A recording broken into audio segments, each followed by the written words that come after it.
Abençoa, Senhor, o brando ninho em que este lar se transfigura, entretecendo em fios de ternura, agasalho para os que choram no caminho.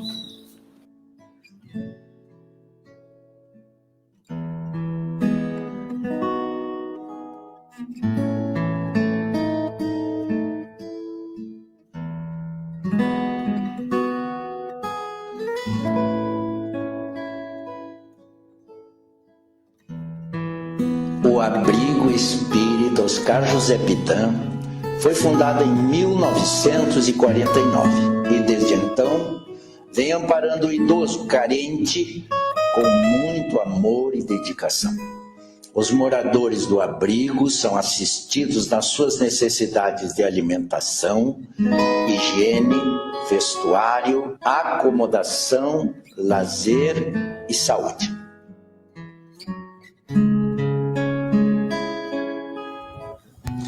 Mergulhamos no escuro torvelinho de nossa própria senda, estranha e dura. Avançamos nós mesmos à procura do asilo tutelar do teu carinho. O abrigo é também uma sociedade espírita organizada no sentido da divulgação do espiritismo. Suas atividades se desenvolvem através de reuniões de exposições doutrinárias, grupos de estudos, reuniões mediúnicas, transmissão de passes, atendimento fraterno, entre outros.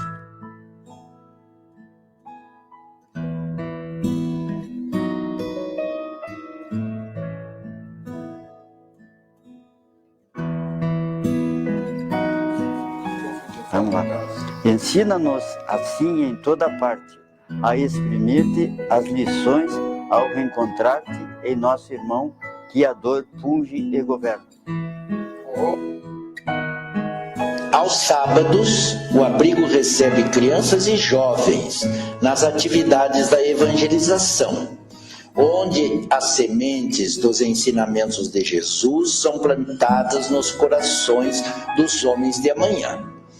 Concomitantemente, ocorrem os encontros da família, que tem como objetivo valorizar a função educadora e regeneradora da família no processo de edificação pessoal do espírito humano.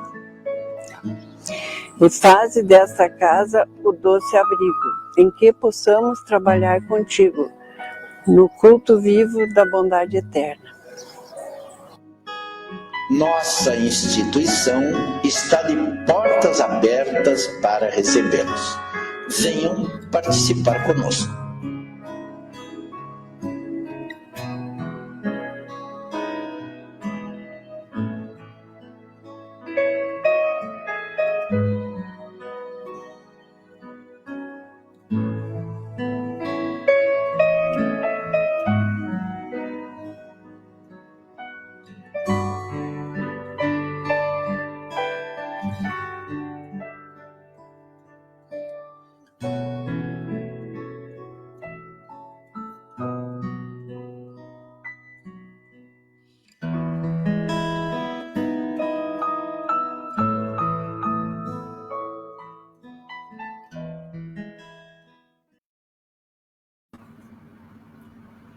Bom dia, amigos, bom dia, amigas. É com alegria, então, que estamos mais uma vez reunidos através do abrigo Oscar Pitã para mais uma exposição doutrinária com roda de conversa.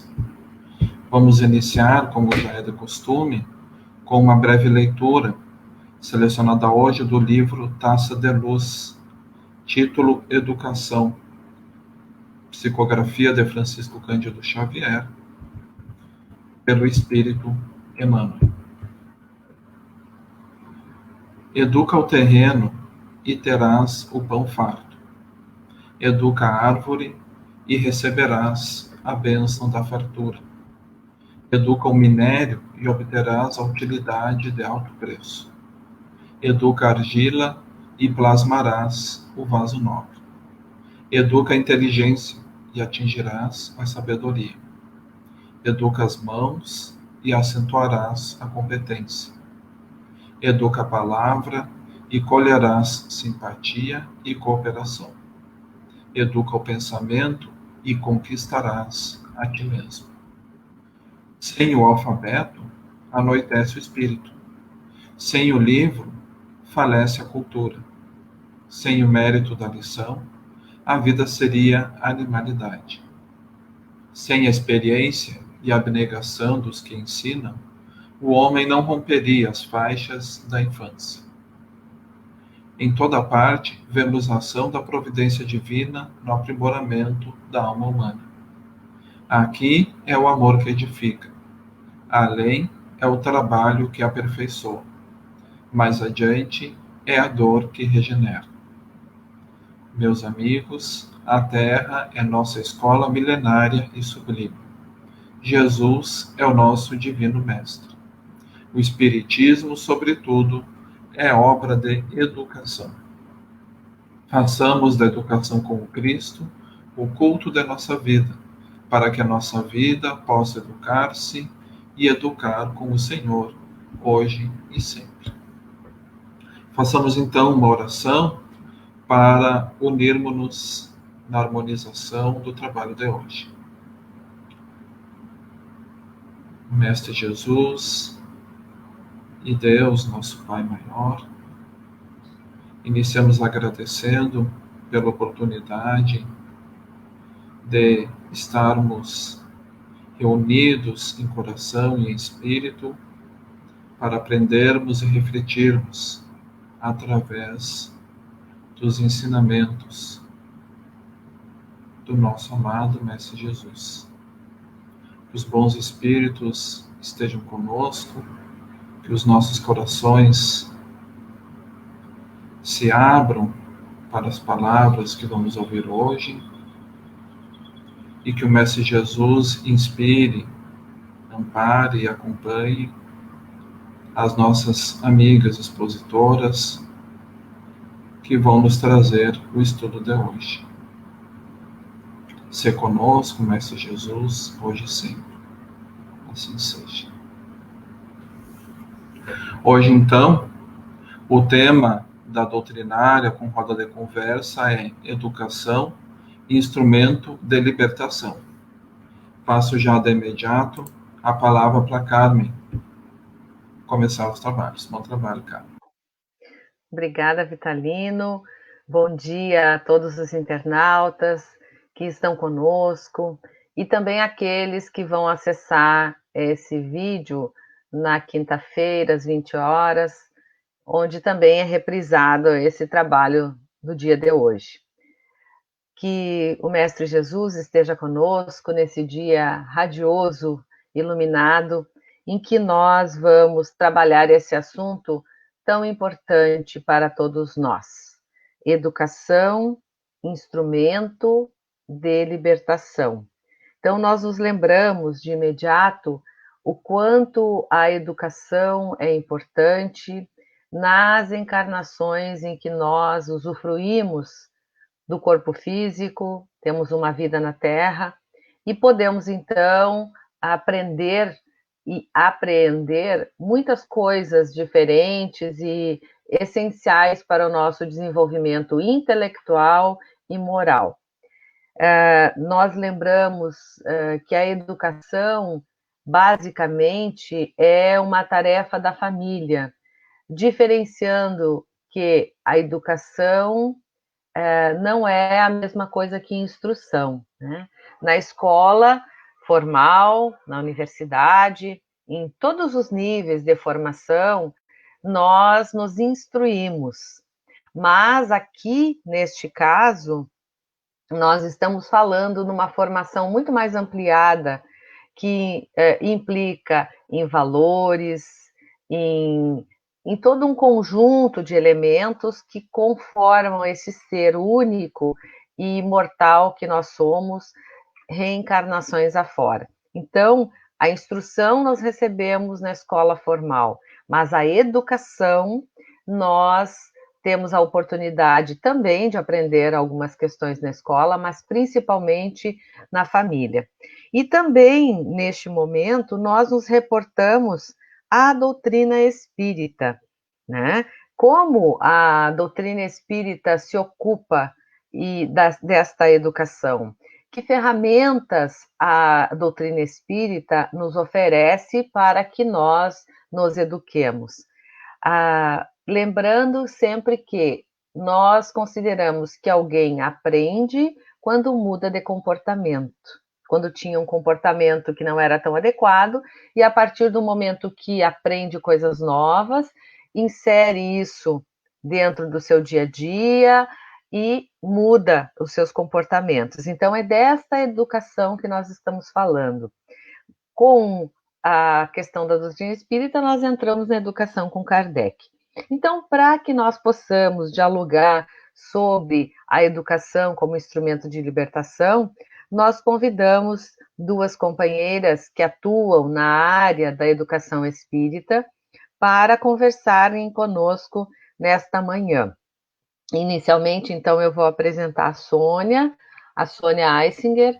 Ela é trabalhadora do Abrigo Espírita Oscar José Pitã há longos anos. Atualmente, a Sônia é a nossa primeira vice-presidente e atua em todas as frentes da casa, né, tanto no Centro Espírita, na Casa Espírita, quanto no abrigo junto aos idosos. A Sônia também coordena um grupo de ESG e um grupo que está em andamento já há algum tempo, e a cada 2 anos nós trabalhamos, a Sônia coordena também, aqueles grupos iniciantes, que são os grupos que têm o primeiro contato com a doutrina espírita. Então, nós convidamos a Sônia para trazer algumas questões importantes da educação à luz da doutrina espírita, trazendo o nosso grande educador, o Kardec, para que ela faça algumas considerações sobre a educação dentro da Casa Espírita nessa perspectiva. Oi, Sônia, bom dia, bem-vinda. Bom dia, obrigada, Carmen. Bom dia aos amigos, irmãos de Ideal Espírita, né? Então, que bom que nós podemos estar aqui, agradecendo, né, essa oportunidade que nós temos para conversarmos um pouquinho sobre a educação, né? E, claro, no enfoque, como a Carmen falou, no enfoque o que é a educação, como a educação nos auxilia dentro dessa doutrina, né? O que ela nos proporciona, considerando a educação. Então, eu vou focar um pouquinho, daqui um pouco, né, nos grupos de estudo, nos grupos de ESG. Mas, antes disso, eu quero passar um pouquinho pela quantificação pelo Livro dos Espíritos, aonde Kardec, em várias oportunidades, cita a educação.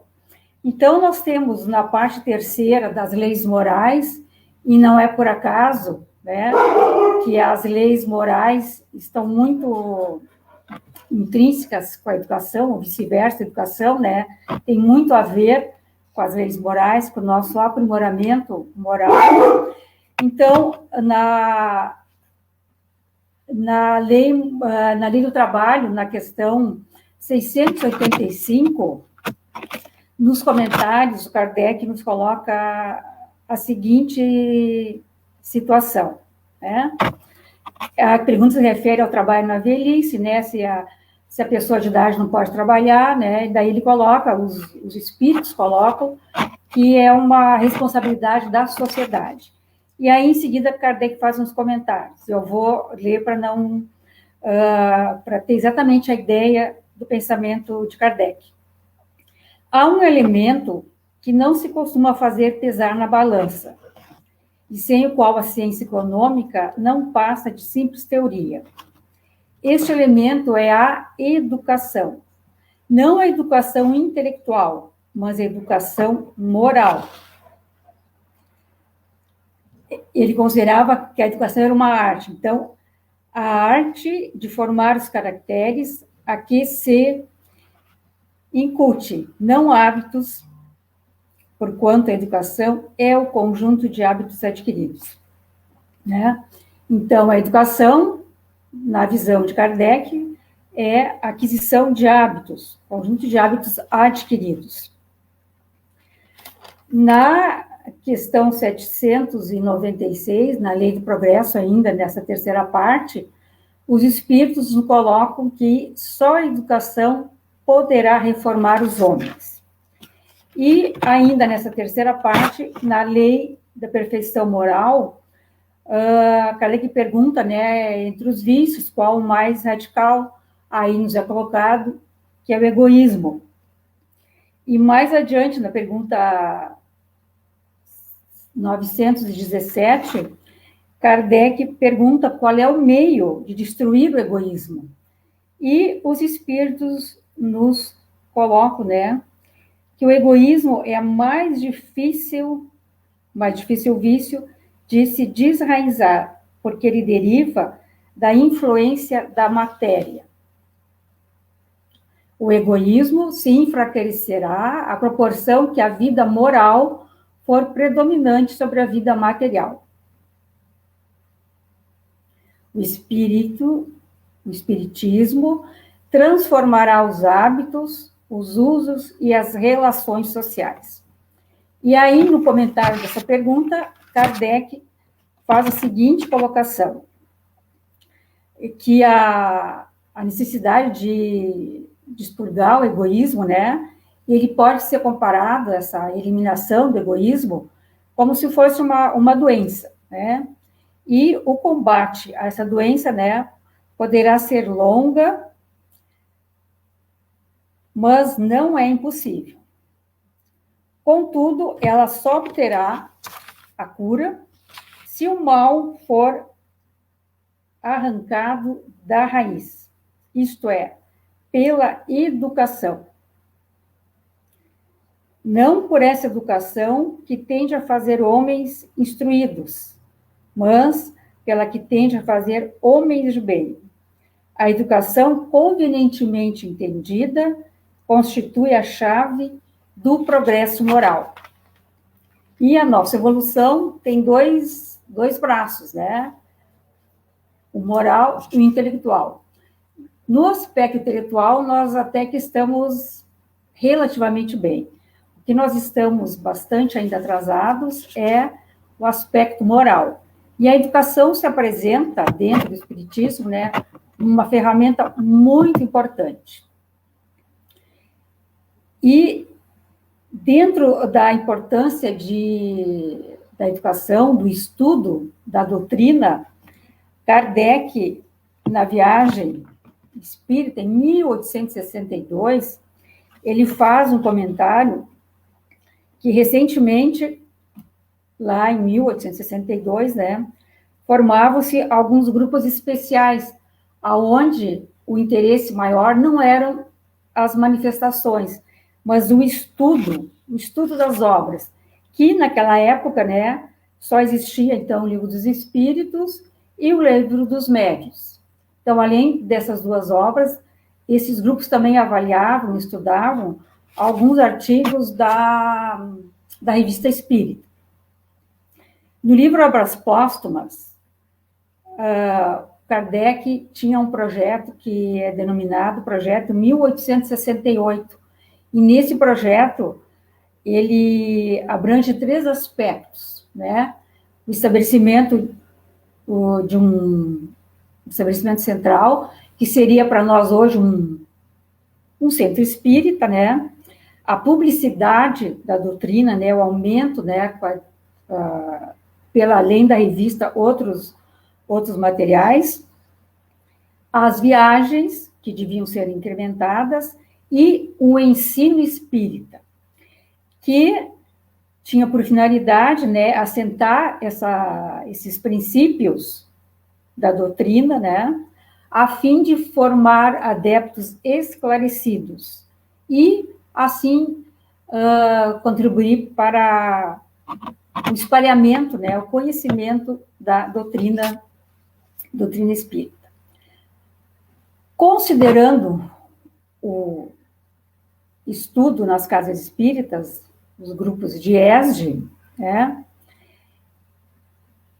Qual é o objetivo do ESG, né? É a transformação moral dos indivíduos a partir da fé raciocinada. Claro que nós teremos, né, um instrumento que são os programas, que a gente vai falar um pouquinho mais adiante, né? Então, através do estudo, nós vamos ter essa transformação moral dos indivíduos, né? Que é o nosso grande objetivo para a evolução. O eixo fundamental do ESG é o que Jesus nos diz lá em João, né? Que é: conhecereis a verdade e a verdade vos libertará. Então, como o nosso tema é educação, um instrumento de libertação, somente essas palavras de Jesus, né, já resumiria toda a importância da educação e do estudo da doutrina. Conhecereis a verdade e a verdade vos libertará. O que é o ESG? O ESG é um estudo cego. E o que é um estudo cego? Conforme Kardec nos coloca, é um estudo que tem continuidade. Um estudo metódico, que tem uma ordem lógica e deve ser, esse estudo deve ser detalhado, os conteúdos devem ser bem detalhados. E o que se estuda no ESG, né? Temas espíritas, a base do Evangelho, as obras espíritas, a da codificação, e também obras complementares. O que o ESG, que é uma sigla, Estudo Sistematizado da Doutrina Espírita, nos propõe? Estudar e vivenciar o Espiritismo, né, de forma regular e contínua. Isso é importante, né, a regularidade do estudo, atendendo à moral e aos aspectos da doutrina, né, a ciência e a filosofia. O ESG, se acontece, é um grupo de estudo, mas ele é muito mais amplo do que simplesmente um grupo de estudo. Ele também tem envolvimento com o acolhimento, com o consolo, com o esclarecimento. Ele é um trabalho coletivo, né? Todos têm uma responsabilidade, uma corresponsabilidade, não é apenas o coordenador ou o facilitador, né? Vai muito da interação do grupo, da cooperação, da orientação e também na divulgação da nossa doutrina. Tudo isso, esse conjunto de atividades, vai nos levar ao desenvolvimento intelecto-moral nosso, dos seres humanos, né? O que o ESG nos oferece, né? A oportunidade de um estudo conjunto, porque no conjunto, no grupo, a gente troca ideias, troca vivências, e sempre há um crescimento, né? Cada componente tem uma história, e no ESG nós compartilhamos estas vivências. Que benefícios teria o estudo sistematizado da doutrina? Consideramos 3 aspectos: o aspecto pessoal, né, do progresso moral, um aspecto institucional, tanto a nível de casa espírita, porque quem participa de um grupo de ESG, né, a tendência é se tornar um trabalhador da casa espírita e também do movimento espírita. E também o aspecto social, que como trará a transformação lenta, gradual, não vai ser de uma hora para outra, mas vai contribuir para a formação de homens e mulheres, né, de bem, e esses homens de bem vão atuar na sociedade. André Luiz, na Agenda Cristã, nos coloca que o conhecimento espírita é orientação para a vida essencial e profunda do ser, né? e considerando que a evolução é uma lei para todas as criaturas. E, concluindo,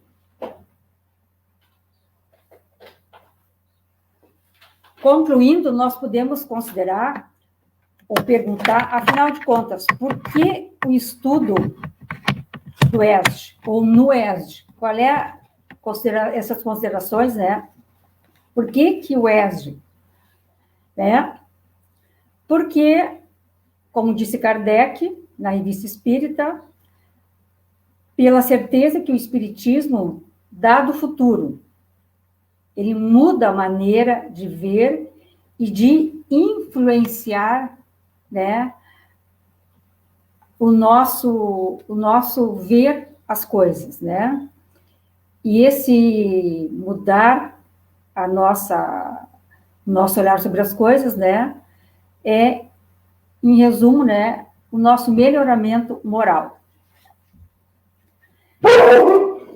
Ângel Agarro, que foi um espanhol, mas que atuou bastante na Federação Espírita do Rio Grande do Sul, nos diz que o estudo sistematizado da doutrina espírita, que vai originar o ESG, né, é o mais eficiente método pedagógico para a educação de todos aqueles que se candidatam à autoiluminação, através da instrução e esclarecimento dos aprendizes, favorece a educação moral. E também, né, é uma oportunidade que nos é dada nessa encarnação de nós podermos conhecer o Espiritismo, né, estudá-lo de maneira bastante eficaz, metódica, que vai nos trazer, com certeza, esse melhoramento moral. Eu acho, para iniciar, então, nós podíamos ficar com isso, né, para vermos outro aspecto também bastante importante da educação. Carmen? Ok, Sônia. Enquanto tu falavas, eu fiquei pensando na rica oportunidade que nós todos estamos tendo, de autoiluminação mesmo a partir do estudo, né, sistematizado da doutrina no período da pandemia. Muitos grupos das casas espíritas já conseguiram retornar virtualmente e realizar, então, os seus estudos usando o que a tecnologia nos oferece de melhor, né? Então, talvez para aqueles espíritas mais antigos, né, em que o uso da mediunidade, principalmente o exercício mediúnico na mesa mediúnica era muito importante, nós, de certa forma, na pandemia, fomos convidados a parar esse processo por um tempo, por conta de não conseguirmos nos reunir pessoalmente e nos voltarmos para o estudo da doutrina espírita, para a busca e para esse encontro conosco, né? Então, muito interessante o que a pandemia também nos oportunizou com relação ao ESG, né? Muito interessante as tuas considerações, Sônia. E agora, então, nós vamos convidar a Janice Assis, que está conosco também, agradecendo muito que tu tenha aceito o nosso convite, da gente poder estar junto nesta manhã. E a Janice, então, ela é espírita, eu acho que há muitos anos, eu a conheço há muitos anos no movimento espírita, e ela atua com muita dinamicidade na Sociedade Espírita Luz e Trabalho Leon Denis, lá em Camobi, com muitos integrantes da sua família, a Ângela, a sua mãe, enfim, né, naquela casa abençoada lá em Camobi. E ela, quando eu penso em jovens, quando eu penso em arte espírita, eu sempre lembro com muito carinho da Jan. A Jan, para mim, é o meu modelo de pessoa dinâmica que está sempre comprometida com os jovens e com a arte espírita. Então, por isso, pensando nas relações da arte espírita, né, da arte com o espiritismo, melhor dizendo, é que nós convidamos a Jan, então, para conversar um pouco conosco, trazendo alguns aspectos destas questões para iluminar a nossa manhã. Muito bem-vinda, Jan.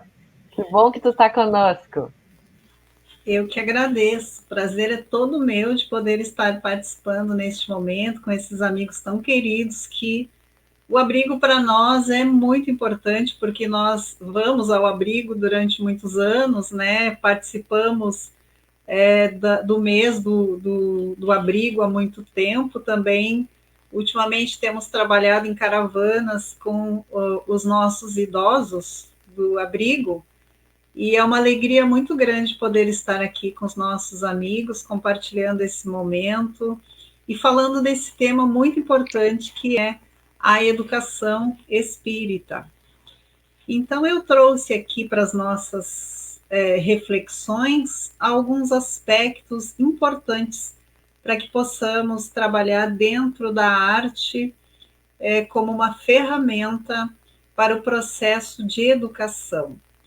Então, a educação através da arte, ela tem o objetivo de ressignificar aquelas memórias, aquelas vivências, aqueles aprendizados que muitas vezes nos trazem um processo doloroso na nossa reencarnação, na reencarnação das crianças, dos jovens, e nós trabalhamos com a arte no sentido de ressignificar essas memórias e trazer um novo contexto para esse momento, para essa transformação que é a proposta da arte espírita, a proposta da educação espírita. Então, a arte é uma ferramenta muito eficaz nesse processo educativo.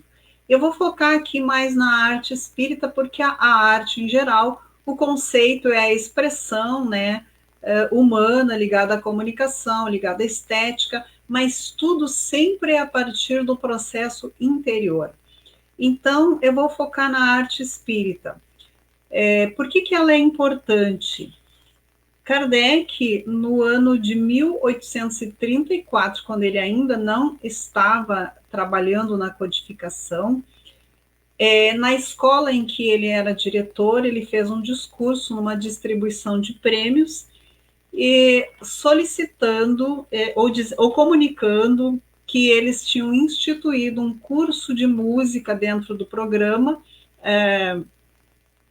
de educação da escola, para que pudesse favorecer a educação. Então ele diz: a música comove as fibras entorpecidas da sensibilidade e as predispõe a receber as impressões morais. Essa fala de Kardec está na Revista Espírita de 1864. Então, naturalmente, nas revistas espíritas e na obra de Kardec tem vários artigos falando sobre a arte espírita. E aí nós trouxemos aqui alguns conceitos que nós achamos importantes. Antes de trazermos os conceitos, é importante nós sabermos, porque durante muito tempo ficou essa questão: existe arte espírita, não existe arte espírita? Então, o termo arte espírita foi trazido numa sessão mediúnica lá da Sociedade Parisiense de Estudos, onde veio um espírito que era dramaturgo, muito importante no contexto da França, e ele havia desencarnado há mais ou menos 3 anos, e ele se comunicou espontaneamente, e aí Kardec começou a fazer perguntas para ele. Ele se comunicou dizendo que ele estava ali à disposição se quisessem fazer perguntas. O nome dele é Alfred Musset, e estes dados estão na Revista Espírita de 1860. Então, o Alfred Musset trouxe um dado muito importante para nós, quando Kardec perguntou para ele a questão de nós colocarmos as nossas vivências internas na arte. Então, ele disse que a arte pagã seria o verme, comparando a borboleta, né? A arte pagã seria o verme, a arte cristã o casulo e a arte espírita seria a borboleta. Naturalmente que aqui não está se fazendo nenhuma discriminação, e este contexto está apenas para nós entendermos como que eram essas artes no decorrer da humanidade. Então, esse termo arte espírita também é de Kardec. E aí, André Luiz, lá no livro Conduta Espírita, ele nos traz o conceito de arte, que ela deve ser o belo, criando o bom. E aí nós trazemos Jesus. É importante, em qualquer expressão artística que vamos fazer, trazermos esse aspecto educador, consolador, seja qual for o aspecto, ele precisa ter Jesus. Emmanuel também vai dizer lá no Consolador que a arte pura é a mais elevada contemplação espiritual por parte das criaturas. E, naturalmente, ele está falando dessa arte com Jesus. E o Leon Denis, no Espiritismo na Arte, ele nos diz que o objetivo essencial da arte é a procura, a realização da beleza e, ao mesmo tempo, a procura de Deus como fonte primeira da perfeição integral, ou seja, em todos os sentidos, não é só a beleza estética que nós estamos falando aqui no livro do Leon Denis. Então, essa arte, como processo de educação, ela passa pelos sentimentos. Para que a gente possa promover uma educação eficaz, é preciso que a gente trabalhe os nossos sentimentos. E nesta questão, a arte ela é excelente, e justamente Emmanuel colocou a arte, se nós formos olhar, lá no livro Consolador, ele trouxe a segunda parte, onde ele está trabalhando o afeto, a afeição, ele colocou na parte do sentimento. Então, lá tem 12 perguntas referentes à arte, aonde ele vai fazendo essas questões, inclusive o conceito da arte. Porque a arte ela é capaz de gerar esse movimento interno, que é o nosso sentimento, ela é capaz de mexer com as nossas emoções. E aí, quem nunca se emocionou com uma cena de filme, ou de novela, ou com uma música, ou com vídeo, ou se encantou com uma pintura, com uma escultura, uma poesia, né? Nós tivemos agora no início uma poesia da nossa poetisa aí do abrigo, né? Então, a arte, ela tem esse poder, essa capacidade de mexer com as nossas emoções.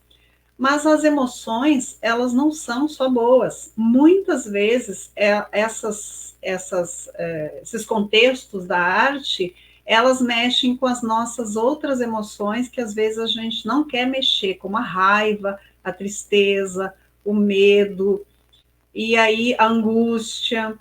Então, quando a gente está frente a uma arte, ela vai despertando em nós esses sentimentos. Por exemplo, quando nós estamos olhando um filme, muitas vezes nós sentimos raiva do vilão do filme.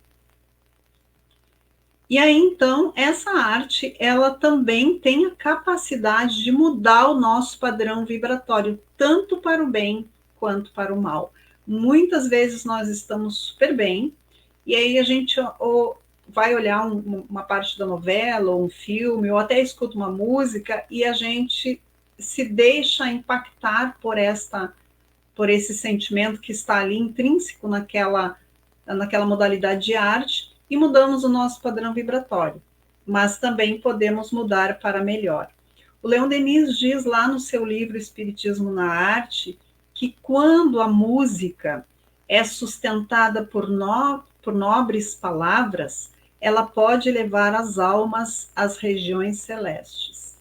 Mas o contrário também, quando a música é de teor vibratório, de palavras pejorativas, ela nos leva às regiões inferiores também. Então é importante que a gente possa atentar para isso.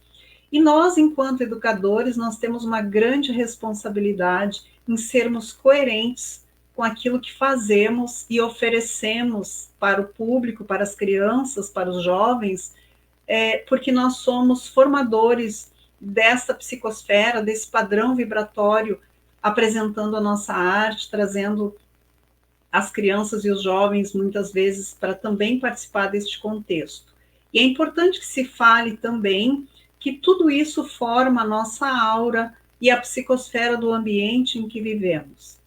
E o Viana de Carvalho fala muito bem sobre isso, porque ele diz o seguinte: graças à contribuição da arte, o bruto se acalma, o primitivo se comove, o agressivo se apazigua, o enfermo se renova, o infeliz se redescobre e todos os outros indivíduos ascendem na direção dos grandes cimos. Então, a arte tem esta possibilidade de nos conectar às regiões mais altas. Hoje está se trabalhando muito no movimento artístico espírita sobre essa questão de elevar as almas a essas regiões mais altas para que a gente possa fazer chegar mais rápido esse mundo de regeneração que nós tanto queremos. Então, num primeiro momento seriam essas as nossas colocações. Passamos para a Carmen, se ela gostaria de fazer algumas questões. Nós temos mais algumas colocações depois. Uhum. Muito interessante, Janice, essa abordagem, né? Porque nós aqui não estamos nos ocupando, bem como tu mencionaste, de qualquer julgamento com relação à arte, mas sim nos focando naquilo que é e naquilo que não é a arte espírita, né? Porque quando a gente diz arte espírita, ela tem um qualificativo diferente, né? É isso que tu trazes para nós, não? Exatamente. Quando nós trabalhamos com a arte espírita, nós temos uma responsabilidade, porque a arte espírita ela tem uma proposta essencialmente educadora e ela tem esse objetivo de elevar as almas a essas regiões mais altas, a uma elevação, a um progresso interno, a um progresso moral, um progresso espiritual. Então, esse é o grande objetivo, o grande foco da arte. Aí, então, todas as nossas construções dentro da arte, elas têm que atender a este foco, a esse objetivo. Só para a gente trazer um exemplo aqui, nós, Arte Luz, fazemos, eventualmente, jantares, né, para cobrir as nossas despesas, enfim. E nós temos um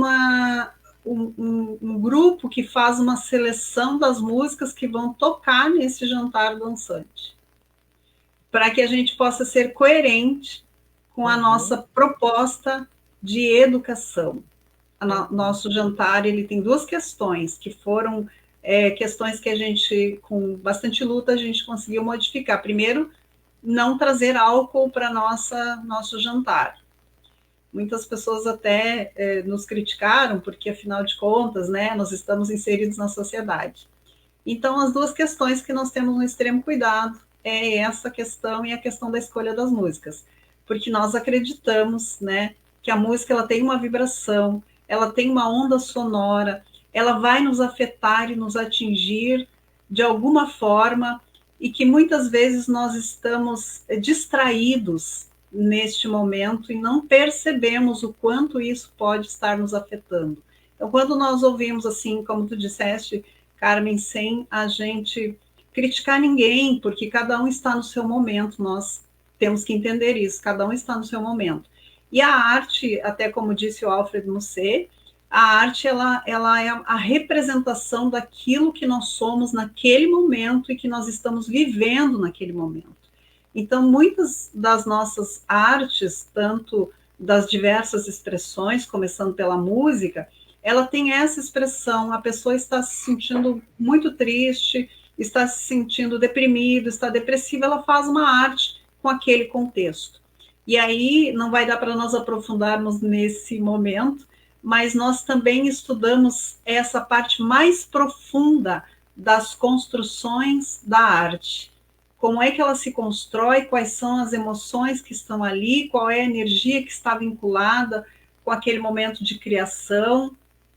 Por isso, nós recomendamos a arte espírita, porque ela tem um propósito, um objetivo de trazer esse processo educativo e moral, né, espiritual e saudável também. E isso é muito importante, porque neste nosso encontro hoje nós estamos trazendo duas ferramentas da educação espírita que são fundamentais nos tempos atuais, né? que é que são os grupos de estudo sistematizado, e também a arte espírita, né? Que são essas duas vertentes que nós estamos trazendo hoje, mas existem muitos outros instrumentos de educação espírita, né? E nós gostaríamos que tu falasse um pouquinho, Janice, sobre o Arte Luz, porque é um grupo bem conhecido aqui na nossa cidade, na nossa região, né? Até onde eu sei, e eu gostaria assim que tu falasse um pouco desse trabalho, porque é um trabalho construído há longos anos, com muitos jovens e com adultos, então tem aí acho que um conjunto legal, diferente, né? Que não é só um conjunto de jovens reunidos, mas tem os adultos juntos. E como é que tem sido assim essa experiência ao longo de alguns anos que tu vens coordenando, junto com outros companheiros, esse grupo? Muito bom. O Arte Luz tem 19 anos. Nasceu já é um adulto. Já é um adulto. E nós temos, o Arte Luz já nasceu com essa proposta de inserirmos todas as idades. Então, nós temos no Arte Luz a minha mãe, que tem 84 anos, e nós temos o Matias, que vai fazer um mês, agora no dia 16 de outubro. Então, dessa faixa etária aí, a gente tem todas as idades, e conseguimos trabalhar de uma forma bastante harmônica, incluindo, vocês viram nos nossos trabalhos aí, a gente consegue incluir no mesmo espaço, na mesma arte, as mais diversas idades. E a proposta do Arte Luz também nasceu com esse foco muito voltado para a educação, porque nós, no início, nós tivemos ali, quando nasceu o grupo, caminhando conosco, o Luciano Arrussul, que eu não posso deixar de citar, que foi, inclusive, diretor do DIGE da UME, na época era DIGE, né? Agora é o AIGE, e aí nós, nessa primeira construção, nós focamos na música para a evangelização, porque o Arte Luz, no início, ele é essencialmente um grupo de música, mas a gente trabalha também a dança, nós trabalhamos o teatro, a poesia, enfim, outros contextos. Então, o Luciano caminhou conosco durante um tempo, depois ele se mudou para Santa Catarina, onde ele adoeceu e desencarnou lá mesmo, em Santa Catarina.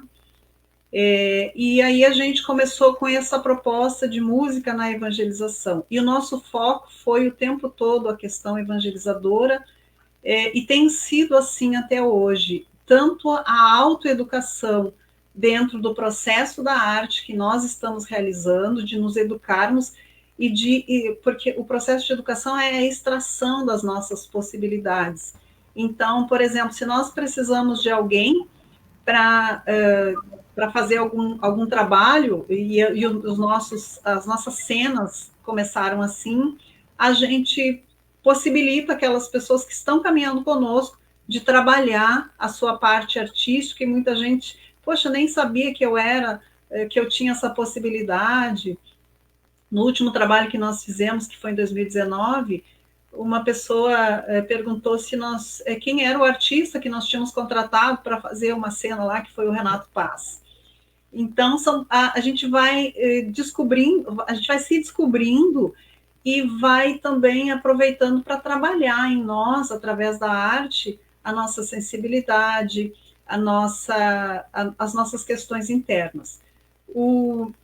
No teatro é bem interessante essa situação, porque os personagens do teatro, eles vão nos proporcionar uma vivência maravilhosa. Então, no Arte Luz, nós trazemos sempre personagens do bem, para que as pessoas tenham essa possibilidade de exercitar o seu processo moralizador e educador para essas regiões mais sublimes que a gente pretende alcançar.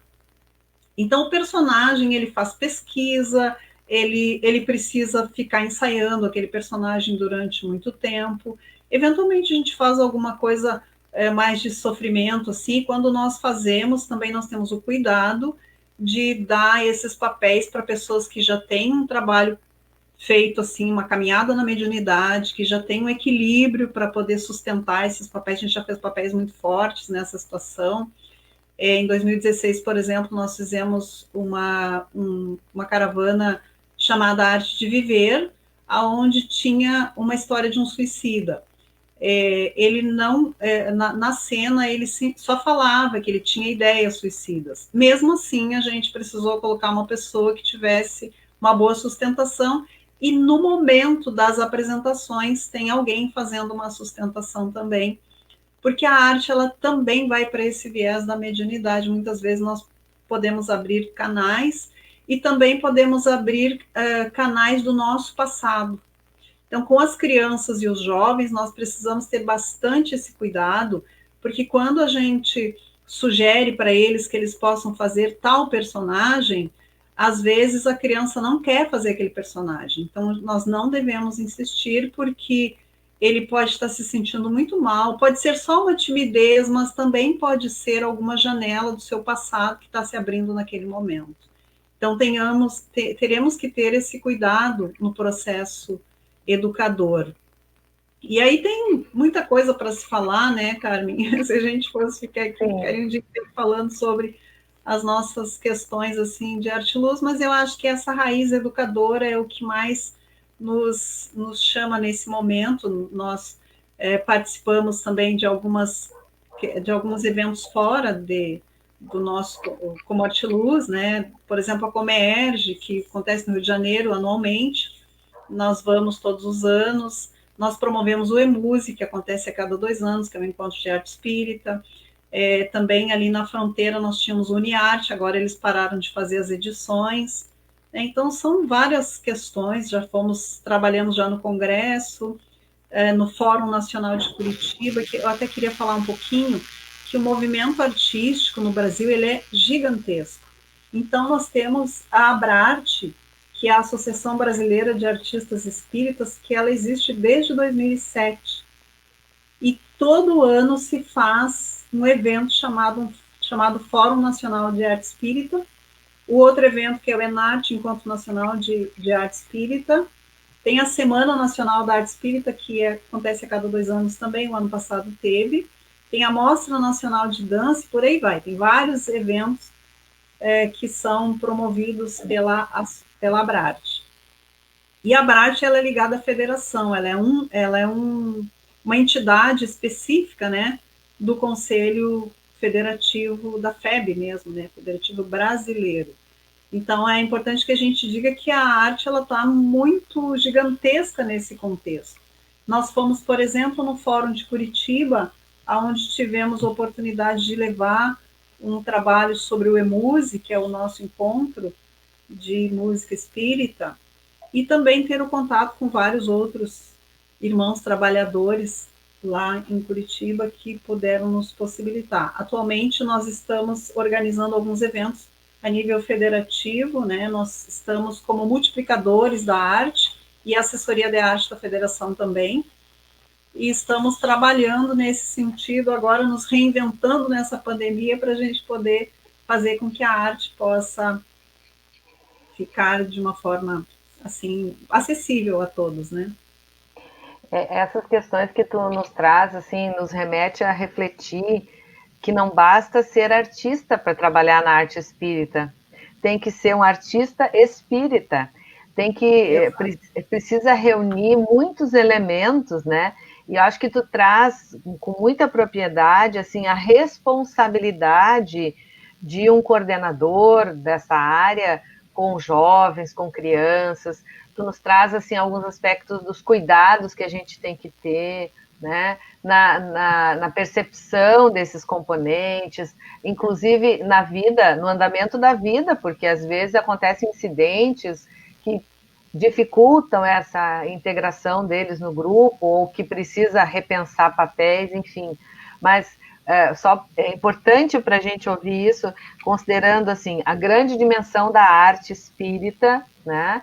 E também o quanto se necessita de habilidade, de experiência, de responsabilidade, né? Tanto de quem coordena quanto de quem participa, né?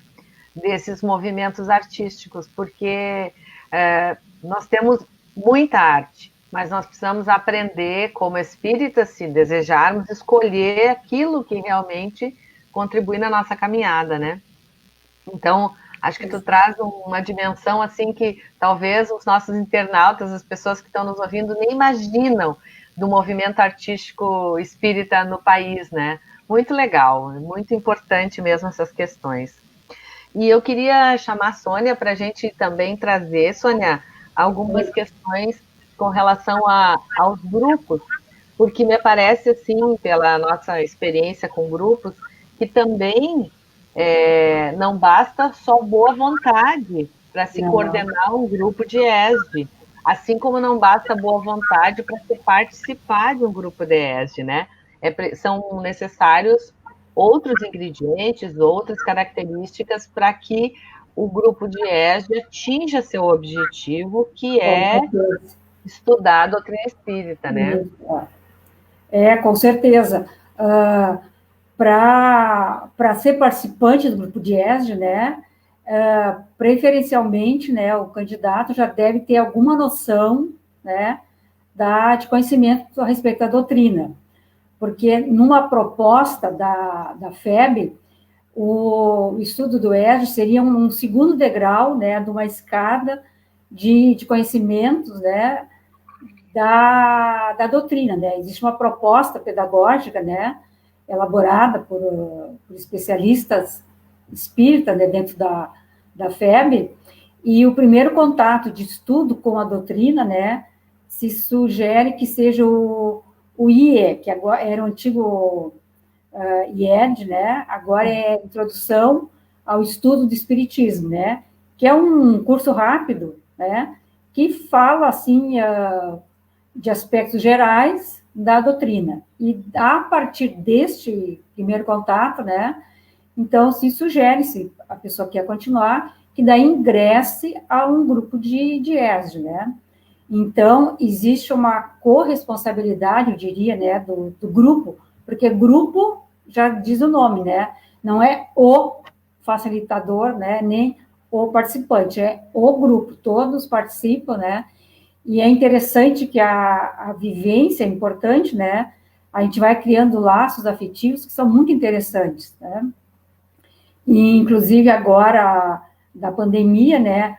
Os que estão conseguindo, porque também é uma situação que a gente tem que considerar, nem todos conseguem participar, mas os que conseguem, né? Com certeza estão tendo um ganho, estão participando, estão interagindo, né, nesta época que é bem complicado. E considerando essa situação, né, das ferramentas que nós temos à disposição, é também interessante colocar, Carmen, que durante 2020 existia um planejamento de encontros, de treinamento, de atualizações presenciais. E a partir de março, de abril, a FERGS e a FEB se reorganizaram, de maneira que a partir do segundo semestre, que eu falar da nossa realidade aqui da FERGS, né, a partir de setembro já começaram a fazer esses cursos todos via online, via remota. E é uma metodologia que foi nos colocada e que veio para ficar. Pode ser que volte, com certeza voltará ao presencial, mas essa parte de uso dessas ferramentas que estão ao nosso dispor para serem utilizadas, né? Então, é bem interessante, né? Porque existe uma certa construção ao longo do tempo, né? Desses vínculos, dos elementos do ESD. Não é simplesmente o estudo, né? É também, principalmente, com aquele objetivo, né? E não é qualquer estudo, é o estudo da doutrina, né? Que vai, com certeza, nos modificando ao longo do tempo, né? E também é interessante falar que os grupos não são engessados, né? Existe a possibilidade de se não, por qualquer situação, né? Quiser trocar de grupo, né? Então, isso é bem importante, né? Porque isso vai fazer toda a diferença. E ao longo do tempo a gente vê o crescimento dos integrantes, né?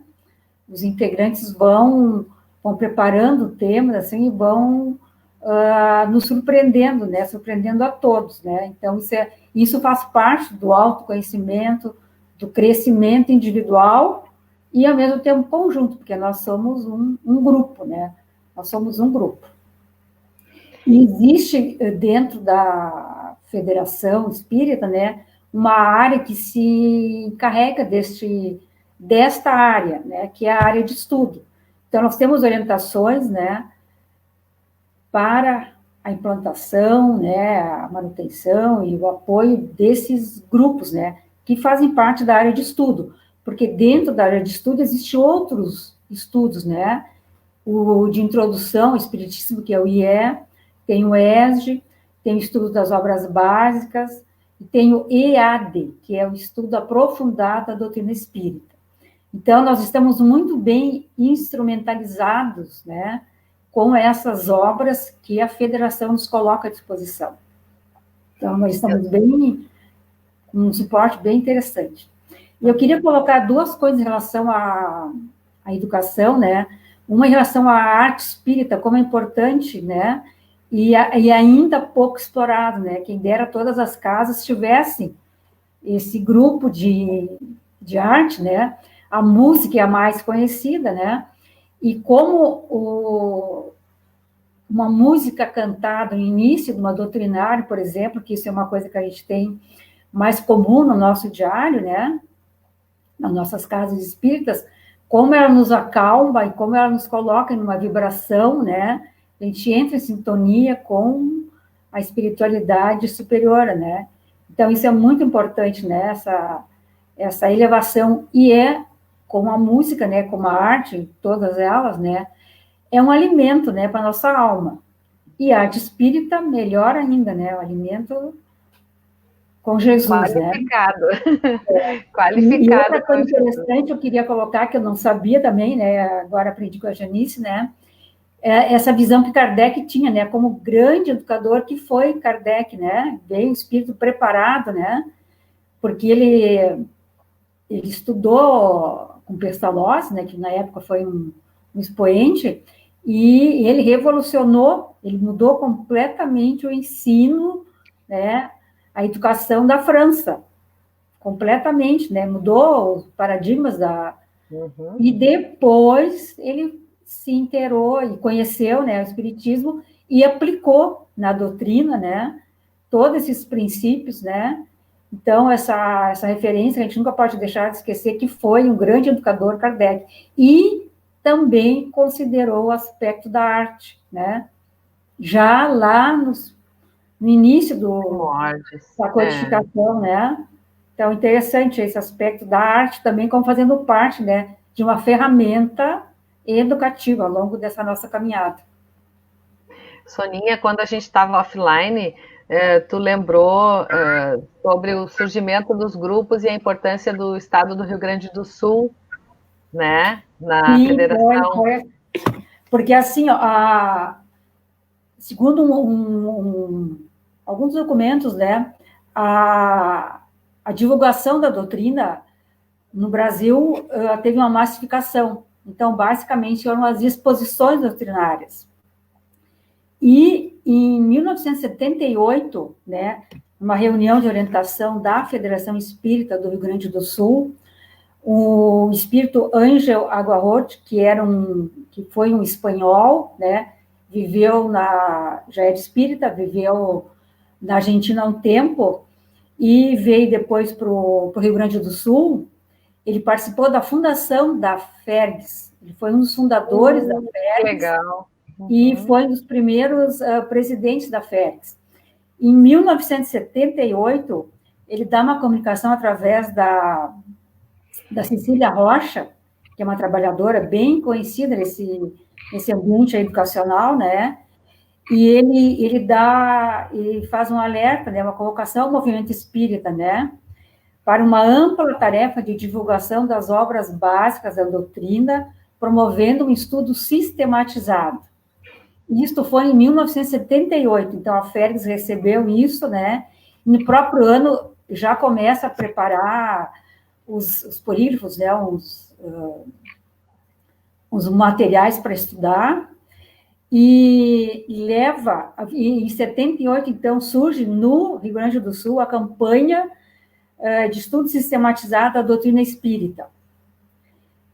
Em 75, em São Paulo, também já surge um tipo de campanha para começar no início, começar pelo começo do estudo. E em 83, 5 anos depois, a FERGS, nós que levamos a proposta para a Federativa Nacional, né? Eles analisam e eles adotam uma campanha em 1973, no Conselho Federativo, né? E eles aprovam uma campanha nacional de estudo sistematizado da doutrina espírita. Então, a sementinha surgiu aqui no Rio Grande do Sul, né? Muito interessante. E eu acho que aqui também vale nós ressaltarmos, pelo menos na nossa perspectiva, o quanto a Federação Espírita Brasileira, a Federação Espírita do Rio Grande do Sul e certamente as outras federativas construíram diretrizes seguras para que a gente possa desenvolver as atividades de ESD, de arte espírita. Existem inúmeros documentos orientadores, do atendimento fraterno, das reuniões, enfim, das mediúnicas, das exposições doutrinárias. A Federação Espírita Brasileira e as outras, elas nos guiam de uma forma muito tranquila e tem ajudado muito. E eu acredito, como tu mencionaste, que houve um salto qualitativo no momento em que a federação se deu conta que essa pandemia ia se estender, e aí lançou mão de tantas ferramentas, né, tecnológicas, para continuar nos assistindo, nos assessorando, as diretrizes seguras de não abrir a casa espírita por conta da pandemia, enfim. Então, acho que isso é um fator muito importante para a doutrina espírita, que é esse amparo teórico e sustentado nos pressupostos de Jesus, né, para que a gente possa seguir divulgando a doutrina espírita e proporcionando essas ferramentas de autoeducação e educação grupal. Né? Eu percebo isso da federação e acho que a gente está caminhando, navegando em mares calmos, nesse sentido. Né? O ESD foi o embrião da área de estudo espírita, né? Que a federação tem áreas, e a área de estudo, né? A AE, a área de estudos espíritas, né? Foi criado a partir, né, do ESD. Desde 2016, durante 2 anos, 2016 a 2018, as federativas regionais, estaduais e regionais, estavam se encontrando já via o Meet e via Skype. Então, eu achei interessante isso, né? Os encontros, nem todos podiam ser presenciais, né? Então, a participação, já que é uma construção conjunta, né? Não é lá Brasília, né? É uma construção de todas as federativas, né? Os encontros eram virtuais, né? E aí, no final de 2018, surgiu, então, essa proposta da criação da área, né? Cujo embrião foi aquele alerta da espiritualidade através da Roadnet, que é necessário um estudo mais sistematizado, mais contínuo. Que legal. Muito bem, eu estou muito contente, bem feliz de estar com vocês aqui. A nossa hora voa, o tempo corre para a finalização do nosso encontro nesta manhã de hoje. Eu queria muito agradecer a participação de vocês, dizer que foi uma alegria nós estarmos juntas e lembrarmos que existem inúmeras ferramentas de educação espírita, como o livro, como a arte, como as exposições doutrinárias, os grupos de estudo, e que nós hoje fizemos um recorte trabalhando nessas duas perspectivas, dos grupos, que são os estudos coletivos, né, em conjunto, e da arte. E agora, então, eu vou passar a palavra para a Janice, porque ela tem uma mensagem e umas dicas importantes para nos trazer antes de nós procedermos no encerramento do nosso encontro de hoje.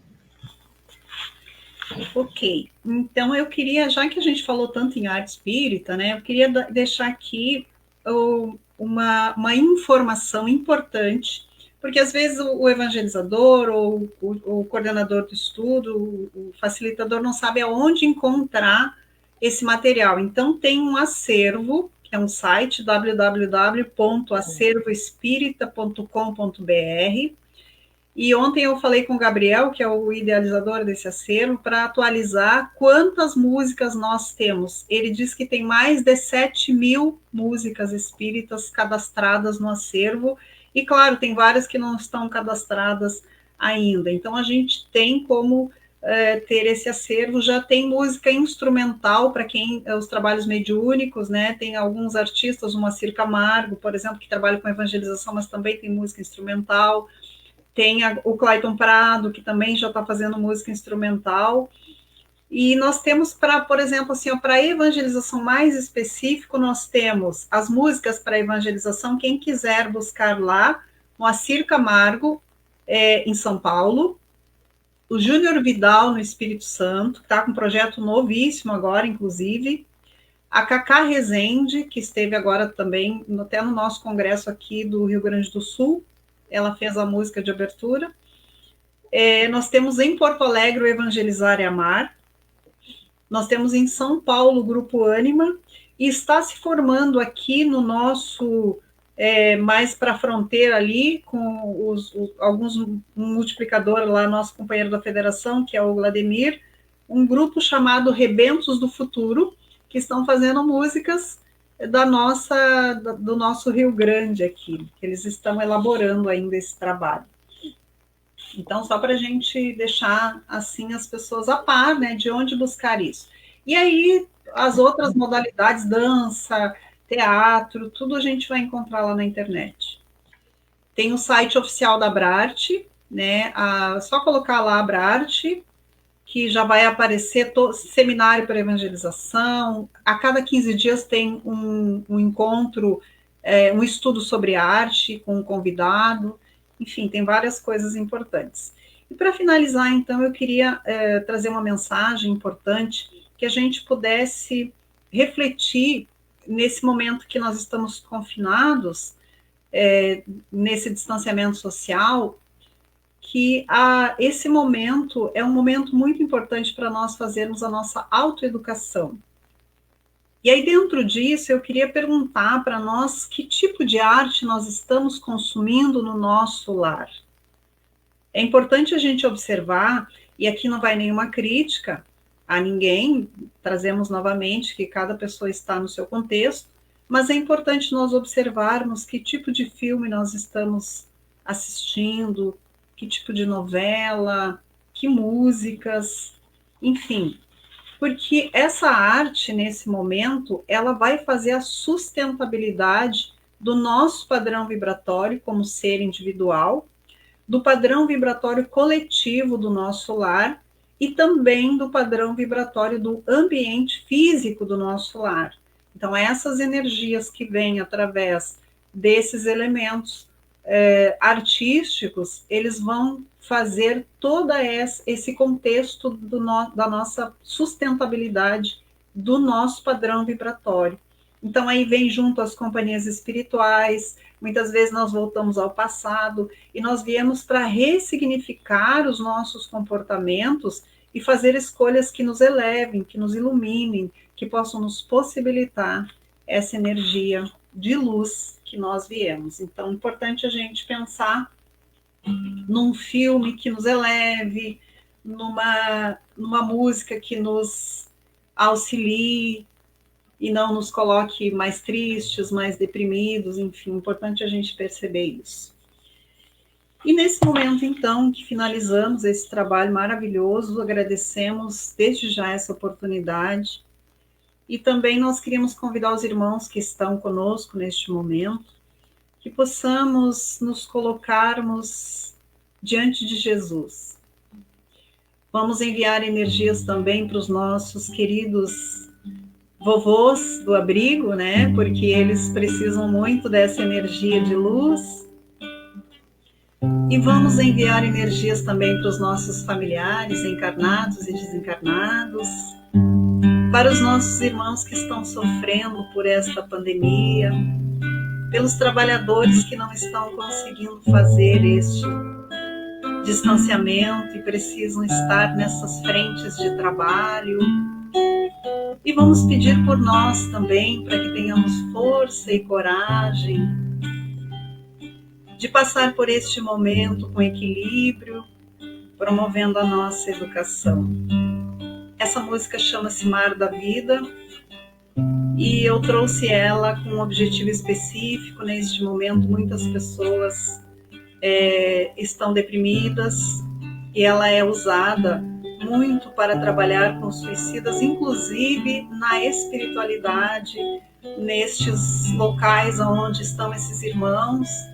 Essa música é levada para trabalhar com esses irmãos.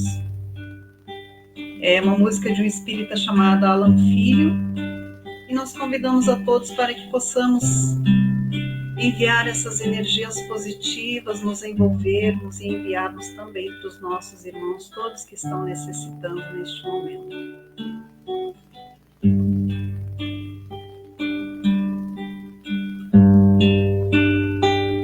Ondas da vida carregam o barco, atracado no tempo, não quer navegar. Naufraga em si mesmo, temendo os monstros que existem no mar.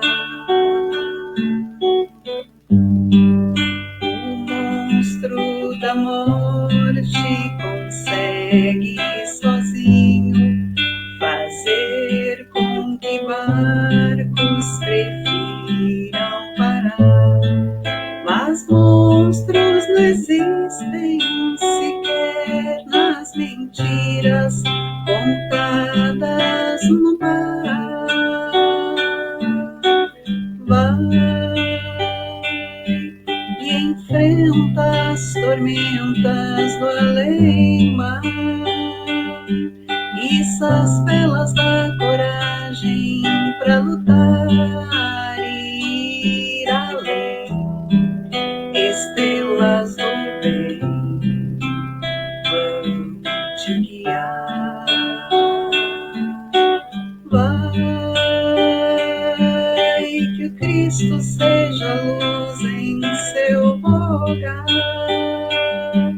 que o risco não te impeça de tentar ganhar o mar como instrumento que se chama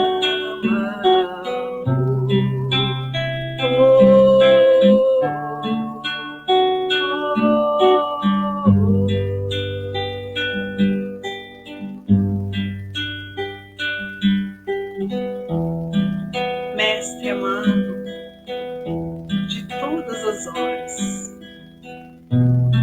nesse momento elevamos os nossos pensamentos a Ti, Senhor, agradecendo-Te as belíssimas lições que nos proporcionam um crescimento espiritual. Obrigada, Jesus,